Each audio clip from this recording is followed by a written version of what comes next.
Jim, thank you for that reception. Unlike a couple of our other speakers, I don't mind impressing you.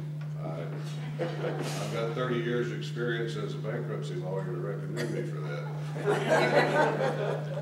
But it is depressing, it can be, when you look at our situation today in relation to what I do every day in my daily life, which is really represent individuals and small businesses in the bankruptcy courts of the nation. So I've learned a lot about debt in 30 years of doing that, and I can see problems in the country today that could be solved, but are not being solved, and apparently are not going to be solved. And so this economy, this debt-based system that we have, is going to resolve a lot of the problems that Dr. DeRosa told us about by itself, if something isn't done very quickly to change our direction. The reason I say that is because it may already be too late to resolve these things, but it may not be. I don't know the future exactly. I mean, I can look at the signs, I can look at the sky and tell if it's going to rain, but only God knows the future. But I can tell you this, we backed ourselves into a problem, into a corner with debt and with our economy that are going to be very, very difficult to escape from. And that's because a national government and its economy is not that much different than an individual, if you really think about it. When you have debt, the type that we have, overpowering, strangling type of debt that can't be repaid, it's trouble. You know, people will ask you from time to time about the deficit. You hear about that. The congressman last night told us that we have a $1.8 trillion deficit this year. It's headed for $2 trillion right now because tax revenue is down 34% this year. 34% is a devastating drop in revenue. Debt can only be repaid from income. What that means is that your income has to exceed your expense. There's no other solution. If you have debt yourself as an individual, if you go to a bank to borrow money, that banker looks at your income expense statement, and if your expenses exceed your income, he would be crazy to loan you money because he sees no way for that debt to be repaid. Well, that's what our government is doing right now every day. It's going to the governments of the world asking for loans, and those governments are looking at the income expense picture and saying no, because you can't pay us back. But we have a solution for that too. But let's look at something that's actually happening now. Recently, we sent Tim Geithner, our Secretary of the Treasury, to China to beg on his knees for more money. This is what a great nation does. It goes to communist dictators and begs them to loan them money so that they can continue to travel around the world and attack the client states of this communist dictatorship. Does that make any sense? No. Anyway, what happens is when we have a deficit like we have, what that really means is that we are spending more than, we are borrowing more than 50 cents of every dollar that we spend. And so we have to have these loans to fund the $2 trillion almost of deficit spending that we plan to make this year. So we go to the Chinese and ask them to buy our debt. And then to fund our operations, we say, okay, we have $100 billion of debt for sale. We have an auction to people who want to buy it. And we offer it for sale at very, very restricted interest rates. So we're asking the Chinese to loan us $100 billion by buying our debt, at which we're going to repay at 1 to 2% interest.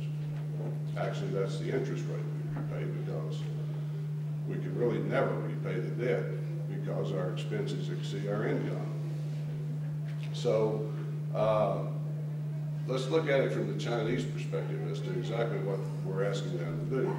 We're asking them to buy $100 billion of debt, at which we'll pay 1 to 2% interest.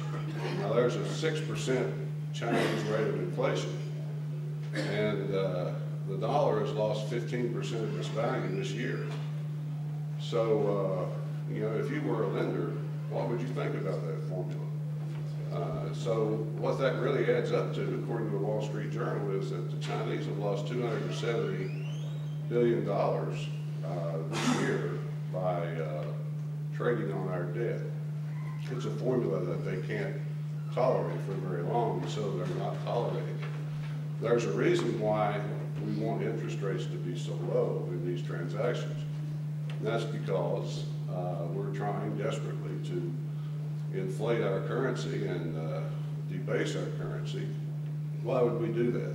Well, to try to reinflate the housing bubble so that the economy can start again. See, individuals out there like you and like me are no different than the national government.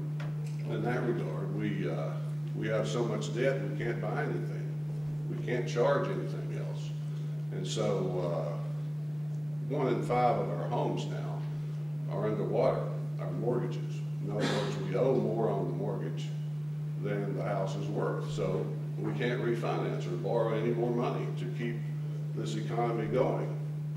So what the federal government is trying to do is jumpstart housing values so that all these underwater mortgages will be washed out and be removed, and people can go refinance, roll all their unsecured debt into the refinancing, their credit cards and things of that nature, and so then we're all rich again, and we can refinance our homes and go out and start buying more Chinese products. That's how it works, and that's what we're trying to do. But the Chinese have gotten wise to the deal, and they're not buying it literally.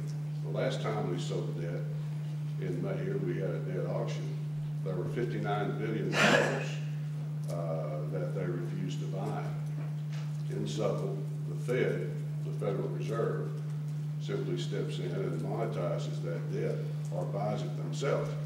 Even though they say, Ben Bernanke says, we're not going to monetize the debt, in the same sentence, he doesn't.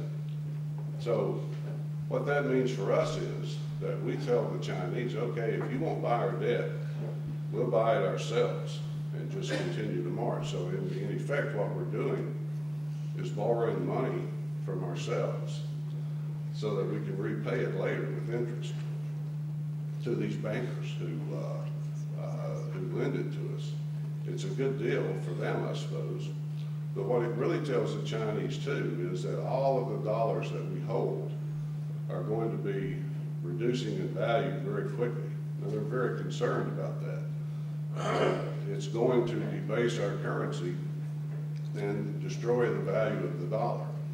I know this sounds kind of strange, but it all makes sense in a way. So what the Chinese have done in response to that is that they are traveling around the world making deals with other countries, swapping their dollars and their products for the products of these other countries. They had done it in the Far East for quite some time with trading partners there, Malaysia, Indonesia, Singapore, countries like that, where they go through an even swap so that they can avoid the dollar reserve requirements. In other words, they don't have to convert their currency into dollars. Every time they convert their money into dollars, they lose 15% and growing. So they're looking for ways to avoid that. And now they've expanded that to Brazil and Argentina. All of these countries probably enjoy being able to rub our noses in the fact that they can do this.